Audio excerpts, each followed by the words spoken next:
some humor is necessary for your sanity. You just have to figure out which kind of humor works, Right. which kind of humor you can get away with Right. in a multilingual, intensely political environment. Shashi, starting with you, that, one of the qualities that you require as a writer is a sense of humor, is a sense of ironic detachment. But it seems to me that those are the first qualities that you have to willingly give up when you join politics. One wrong joke about traveling cattle class, and, suddenly everything goes south. Or rather, the dung hits the fan. Yes, yes. Dung is politically appropriate word. Was that, how do you retain your sense of humorous or ironic detachment with the world in this sphere where essentially everything is either incredibly good, your leader is amazing, your party is amazing, or incredibly bad? The other side is terrible. There's no space for nuance. No, in fact, I actually addressed this in the opening chapter of The Paradoxical Prime Minister. I talk about the fact that there is this Manichaean world, which, by the way, your friends in the media demand of us, where everything has to be black or white, where if one says, even when I said that what Modi said on a particular issue made sense, immediately headlines Tharoor praises Modi as if this was something so shocking and scandalous that half my party should be cross with me. So I also partly blame the media for having created a climate of expectation in which the entire business of not having anything good to say about the other side is made to be the default mode. Right.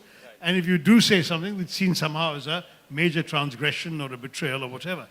I personally am of the view that there is a lot to be said for nuance, but we don't do nuance either in our politics or in our media. And after a while, you learn how far you can and cannot go.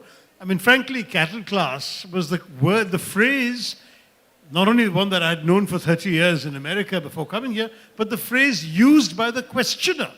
When the austerity drive was announced, he said, "Mr. Minister, does this mean you will travel cattle class?" Yeah. So since he used the question, I assumed that it was a familiar phrase in India too. Yeah. I'd only just come back, so perhaps I was a little unsighted.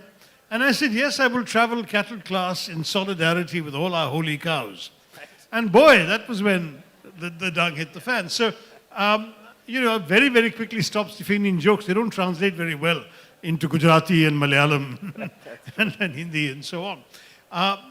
But the fact still is that, some humor is necessary for your sanity. You just have to figure out which kind of humor works, which kind of humor you can get away with in a multilingual, intensely political environment. Pavan, Varma, the loss of a sense of humor, the loss of nuance, of irony. I tell you, Srinivas, I don't think it's necessary. I genuinely believe that you can be in politics and be a human being with a right to what you believe is right, to the extent that you don't very dramatically cross party lines. And I can tell you that, at least when I'm speaking on television or participating, very often I accept even a criticism of my own point of view, because there's a BBC maxim: you must admit your minor truths in order to have your major lies believed. And I believe genuinely that you can have a far more sane discussion if you are open to criticism, but when you are sure about your point of view. And this brittle polarity that you see in public life, either it's black or it's white, it's wrong. I think Indian democracy itself needs to mature further, to be able to allow the grays to come in without questioning necessarily the ideological fealty of the person who is speaking. I think that's important now, because there are overlaps in politics, and there could be something which is right from your point of view, but which could genuinely appear to be somewhat less right from another point of view. Now, do you have the courage of conviction to articulate your point of view while accepting that it could be wrong? You see, we've lost the art of civilized dialogue. Have you ever had that? Have you ever had that dilemma? Have you been able to? I genuinely give me an example. No, I'll tell you frankly. Very often, for instance, in the beginning, when I was unsure, I thought it's best that within the broader party framework of what the party line is, Yeah. I take the liberty of pushing my neck out to say what I think is right.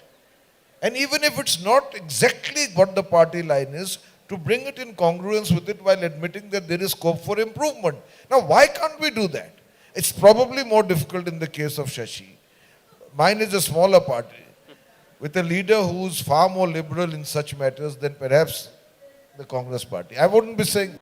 If you've enjoyed the conversation that you just heard, do subscribe to our channel for much more.